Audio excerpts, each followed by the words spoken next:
Rupert, let's talk about Meghan and Harry. Incredibly, it's been announced over the weekend that they've lost their 11th publicist since they went to America.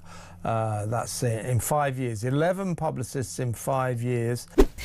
I think she was scared of coming back to this country, and quite rightly, because the people of this country don't like the fact that she's stolen our prince. And she's literally brainwashed him, blinkered him, and tied him down to his California mansion. We're nearly out of time, but quickly, Jim, it couldn't be possible, could it, that a bloke gets sort of falls in love and... forbid. I mean, he might fall in love and actually follow his heart. I love that you're our royal correspondent. 11 people. 11 highly paid, highly skilled communications professionals. 11 individuals whose entire job is to make people look good, to craft narratives, to spin gold from straw. And all 11 of them looked at Harry and Meghan Markle and said the same thing. I'm out. The latest casualty? Meredith Maines, their chief communications officer, who just stepped down after less than a year on the job. And she's not alone. Method Communications, the US PR firm they hired with such fanfare just 7 months ago, has also packed up and walked away. Both parties concluded their work with Archewell, according to a carefully worded spokesperson statement that thanks everyone for their service, while conspicuously avoiding any mention of future plans or successful outcomes. This isn't a resignation. This is a pattern. And when the pattern becomes this obvious, this consistent, this relentless, at some point you have to stop blaming the staff and start looking at the people they were hired to represent. Because here's the thing about PR professionals. Their entire career depends on making difficult clients look good.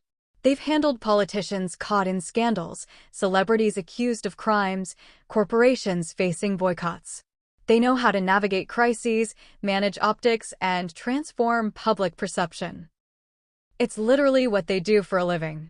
So when 11 of them in a row decide that Harry and Meghan are impossible to work with, what does that tell you? When people whose job is to fix reputations keep quitting because they can't fix this one, what's the real problem here? The Sussexes are now expected to avoid hiring a direct replacement for Maines, with Liam Maguire, their UK and Europe communications director, taking the lead. Which sounds like a strategic pivot until you realize what it actually means. They can't keep people. They can't maintain professional relationships. They can't build a functional team. So instead of addressing why everyone keeps leaving, they're just going to consolidate roles and pretend this is the plan they had all along. But the cracks are showing. And after 11 departures, it's becoming impossible to pretend this is normal staff turnover. This is something else entirely. This is a workplace where talented professionals arrive with optimism and leave with stories they probably can't tell but definitely won't forget. So let's talk about what's really happening inside Archewell. Let's examine the pattern of departures that has defined Harry and Meghan's post-royal careers. And let's ask the question that nobody in their inner circle seems willing to confront. At what point do you look in the mirror and realize the problem isn't everyone else? Meredith Maines wasn't some junior hire fresh out of college hoping to build her resume with a royal connection. She was a seasoned communications professional who came to Archewell with credentials and experience. And she lasted less than a year. Think about what that means. Less than 12 months. In that time, she would have barely learned the internal systems, barely established working relationships, barely gotten past the honeymoon phase where everyone's on their best behavior. And yet somewhere in those 11 months, she decided this wasn't worth it. Whatever they were paying her, whatever prestige came with working for a duke and duchess, whatever promises were made during the hiring process, none of it was enough to make her stay.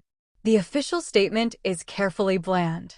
Both Maines and Method Communications have concluded their work with Archewell. Concluded their work.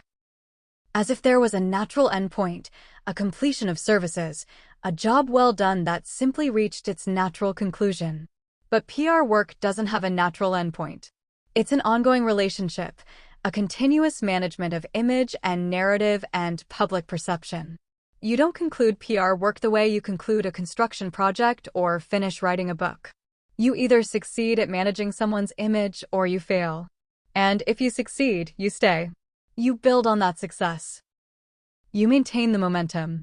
So when someone concludes their work after less than a year, what they're really saying is this isn't working and I'm getting out while I still can. The Archewell spokesperson thanked both Maines and Method Communications for their service. Which is nice, polite, professional. But it doesn't answer any of the questions that actually matter. Why did Maines leave? Was she fired or did she resign? What specific work did she conclude? What were the results of her 11 months managing their communications? Did she accomplish anything measurable? Did she improve their public image? Did she secure meaningful partnerships or favorable coverage? The silence around those questions is deafening. Because if the answer was positive, if Maines had left behind a trail of successful campaigns and improved public perception, you can bet that statement would have included specifics. They would have thanked her for specific achievements. They would have highlighted specific wins. The fact that the statement is so vague, so carefully non-committal, tells you everything you need to know about how her tenure actually went. And then there's Method Communications ending their contract after just 7 months. A professional PR firm, not a single employee. An entire company with resources and teams and established processes. They took on Harry and Meghan as clients, worked with them for 7 months, and then walked away. 7 months is barely enough time to develop a long-term strategy, let alone implement it successfully. That's not a completed engagement. That's an abandoned one. What happened in those 7 months? What did Method Communications see or experience that made them decide this partnership wasn't viable? Professional PR firms don't drop celebrity clients lightly. Those contracts are lucrative. The exposure alone is valuable. Working with literal royalty, even ex-royalty, is the kind of prestige that brings in other clients. So when a firm walks away from that opportunity after just 7 months, something went seriously wrong. Now the Sussexes are pivoting to having Liam Maguire, their UK and Europe communications director, take the lead. Which sounds reasonable until you realize this means they're effectively consolidating their entire communications operation under one person rather than maintaining the robust team structure they had been building. That's not strategic growth. That's damage control. That's reducing their exposure to future departures by simply having fewer people on staff who can quit. Do you think this is a real strategic pivot or just another attempt to spin a bad situation? Drop your thoughts in the comments, because from where we're sitting, this looks less like streamlining and more like circling the wagons.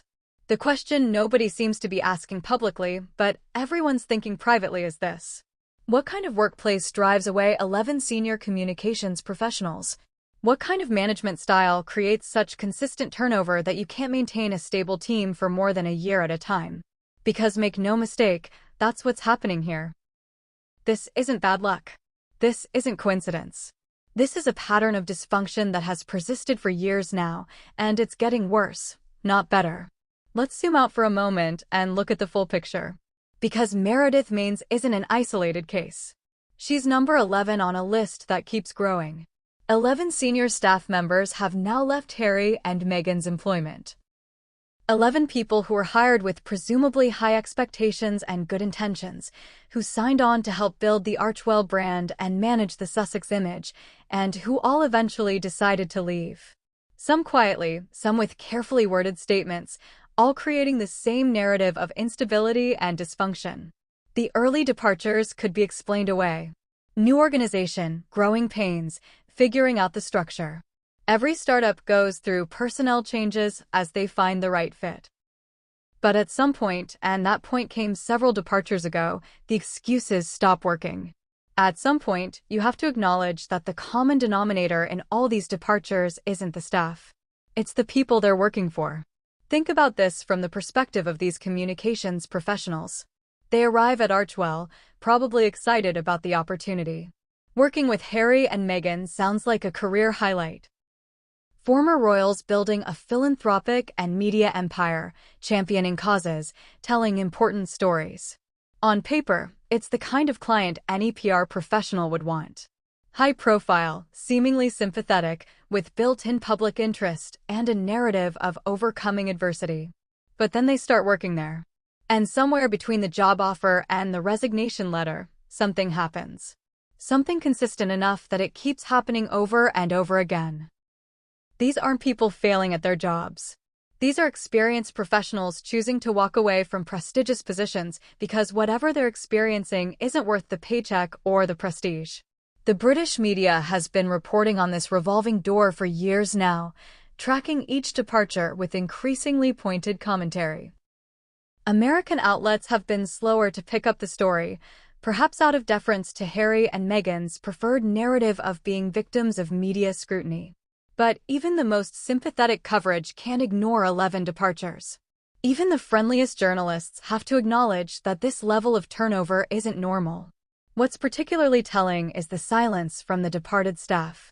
None of them have done tell-all interviews. None of them have written exposés or sold their stories to tabloids. They've simply left, moved on to other positions, and maintained professional discretion about their time with Archewell. Which actually makes the situation more damning, not less. Because here's what that silence means. These departures aren't driven by staff members seeking attention or wanting to cash in on their royal connection. They're not leaving in dramatic fashion to secure book deals or media appearances.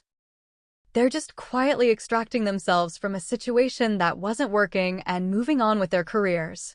That's not opportunism. That's people protecting their professional reputations by getting out before they become too associated with a failing brand. And make no mistake, that's what Archewell is becoming known for. Not for its charitable work or its media productions or its advocacy. It's becoming known as the organization that can't keep staff. The brand that chews through experienced professionals at an alarming rate.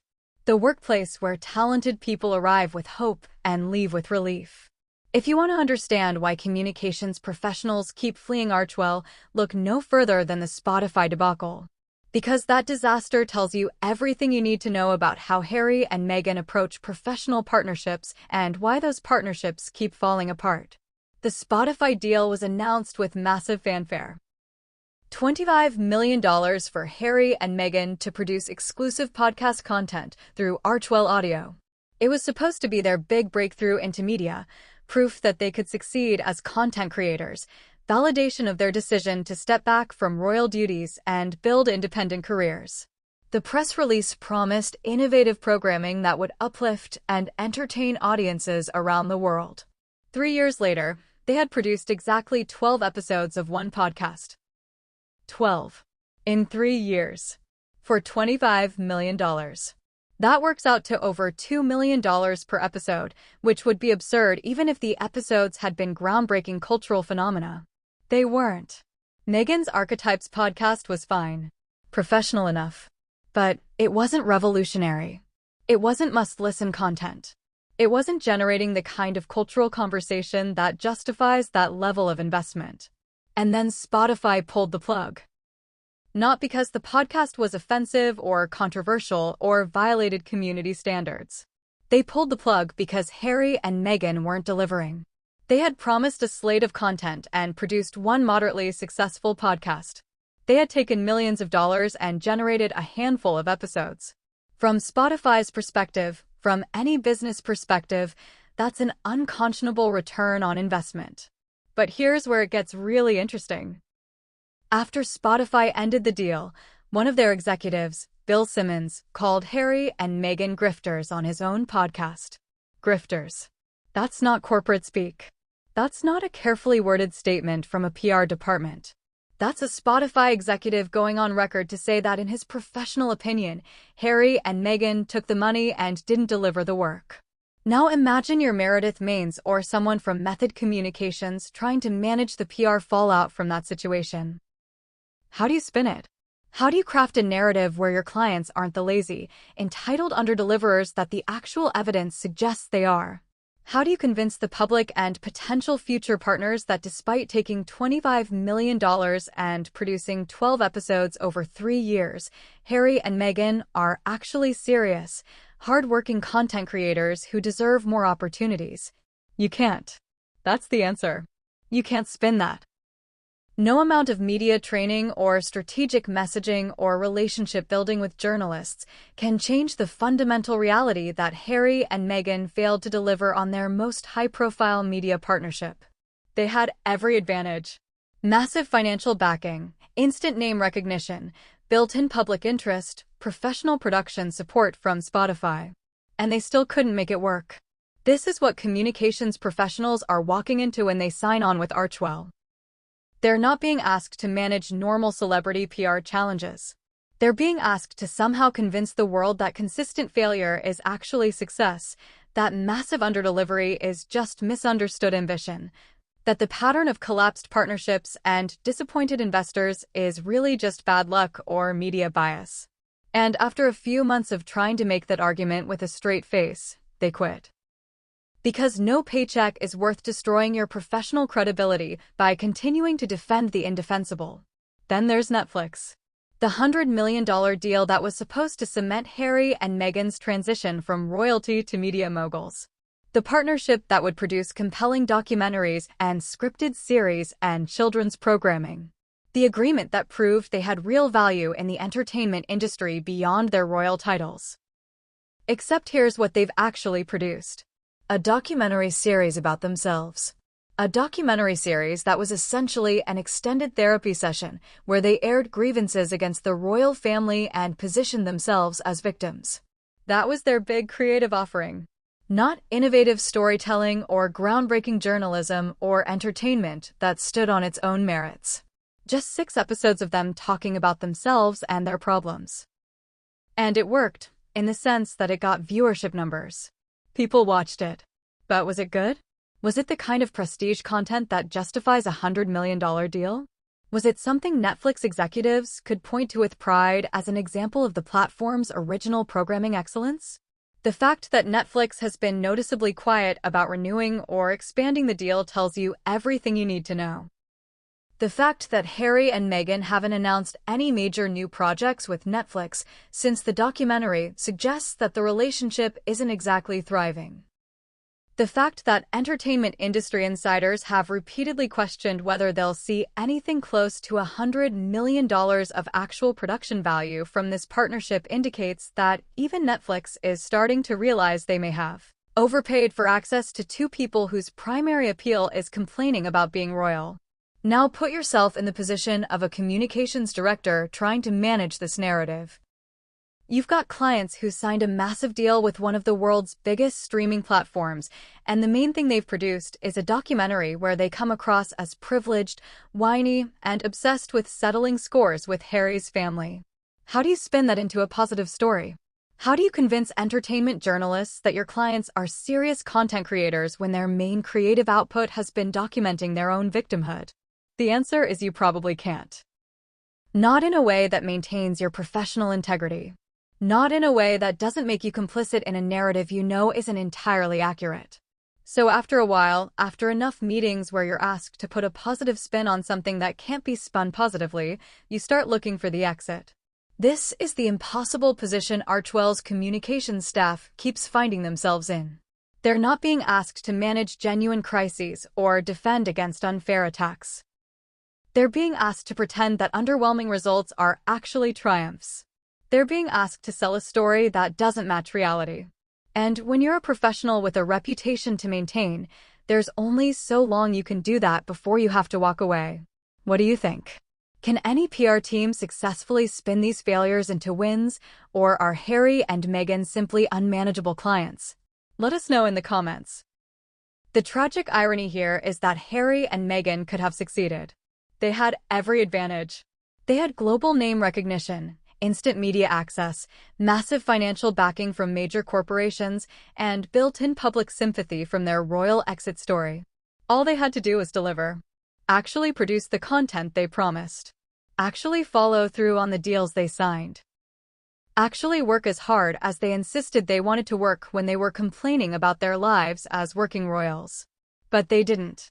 And now they're paying the price in failed partnerships, canceled deals, and a growing reputation as people who overpromise and underdeliver. And the communications professionals they keep hiring to manage that reputation keep realizing there's no amount of PR magic that can overcome the fundamental problem. Harry and Meghan aren't doing the work. While departed Archewell staff haven't done tell-all interviews, whispers have circulated for years about what it's really like to work for Harry and Meghan. And those whispers paint a picture that explains exactly why 11 people have now walked away from senior positions.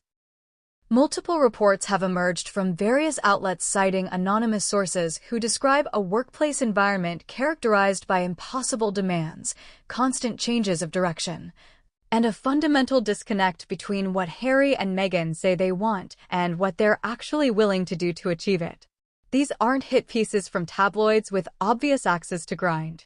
These are patterns emerging from multiple sources over multiple years across multiple positions.